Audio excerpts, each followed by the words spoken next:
going to show you how we design and make our custom purses here at Century Jewelers. So first I pick out the type of purse that I want.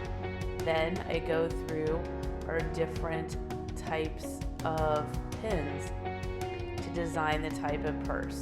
So I have a ton of pins and I'm going through choosing the type of pins that I want to put on this hot pink clear acrylic purse that I have.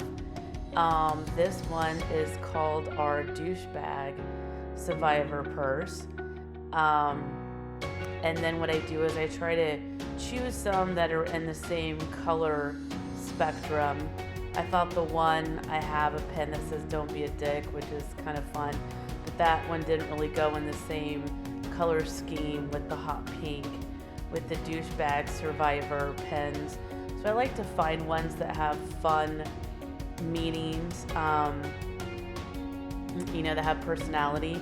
So then basically I have to clip off the back of the pins that I'm doing right now, and other parts to adhere them to the purse, which is really difficult because obviously they're attached on there very securely. So you have to be careful when you're clipping these things off because they shoot all over the place and you could poke someone's eye out. So I have to clip off all the pieces of the pins or whatever else other items I'm adhering to the purse. Then we have to use a tool. This is P in the jewelry store in the back of the shop, where we have to then grind them down. So this isn't necessarily an easy process because I find all kinds of cool stuff for our DākōpäZH line of purses. So the whole reason I call it DākōpäZH is because it's kind of like doing a decoupage of, putting different things together. So I find all kinds of cool, unique things to put on these purses. So you kind of have to have all the right tools to put everything together. So after I clip off all the backs of these, then we have to grind them down to make them all nice and smooth so that we can actually adhere them to the purse. So since these are all metal pieces, we have to clip them off, then we got to grind them down and make them all nice and flat, which I've had problems in the past getting stuff and then they don't lay flat on the purse. So I tried to adhere them to the purse and then they don't lay flat. So that is kind of a problem, having the right tools to actually get these different pieces and to get a flat back so that it lays flat to the purse so that you can adhere them to another flat back.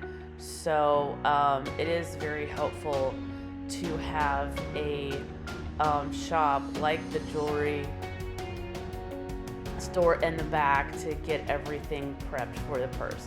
So now we have all the pieces prepped and ready to go. Then I line them and set them back up on the purse how I want them laid out, because then I'm going to use this epoxy, which is a really, really strong epoxy, to adhere them to the purse. And once you mix this epoxy, you only have about 10 minutes until it hardens completely. So you have to work really fast. So if I don't have them lined up where I want them to go and I forget, then it hardens and then your window is gone. The other thing with this epoxy is that you don't need a whole lot, just a little bit goes a long way. And as you can see, as I'm putting them on the purse, they start to move and slide. So if you don't have a completely flat surface, they start to move on you, which I've had that happen.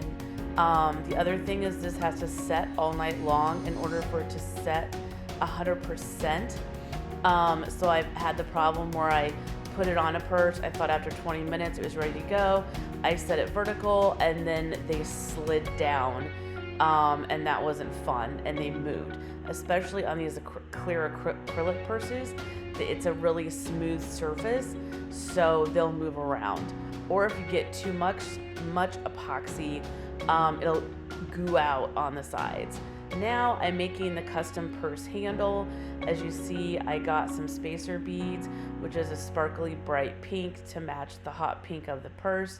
Then I got some really pretty pearlized. Now when I make my custom purse handles, I like to use a double wire to make it really strong. So, and then I use one of these jewelry making things to line it out. So once again, I know where everything's going to be lined up.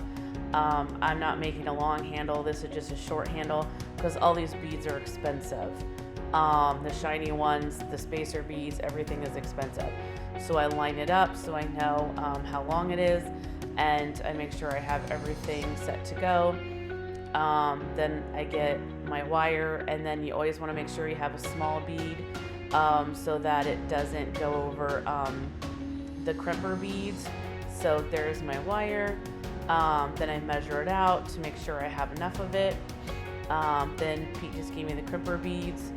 Then you got to make sure you put the crimper beads with, that's what I just showed, the crimper beads with your, there I am putting it on there. They're very teeny tiny, you can barely see them. With your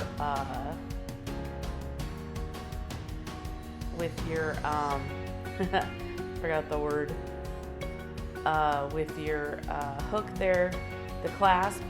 And now I'm just stringing the beads in order. That's where I like to line them up first. As you can see, I have the double the double wire because that just makes it much stronger for the purse, since you're going to be carrying it with stuff inside. And then I'm just stringing the beads for the purse handle in order. And then on the other end of it, then you're going to have to put the other crimper beads with the other clasp, and that's the difficult part. So now we got the custom handle made. Now you got to put your clasp and thread it through with the crimper beads, which is the difficult part. That is the hard part on the other end of it. And then you got to go really, really tight, pull it tight, and then crimp it and cut off the wire without cutting the wire, because I've done that where I've crimped it, and you got to crimp it really, really hard so the purse handle doesn't fall apart without cutting it. Now we got our cute little purse. Now we got our purse handle, and we're done. And like I said, you definitely still want to let that sit flat for 24 hours. Otherwise, your little items are going to slide off all over. But that's how we make our custom purses at Century Jewelers for our line DākōpäZH. Go online and check them out. Thanks.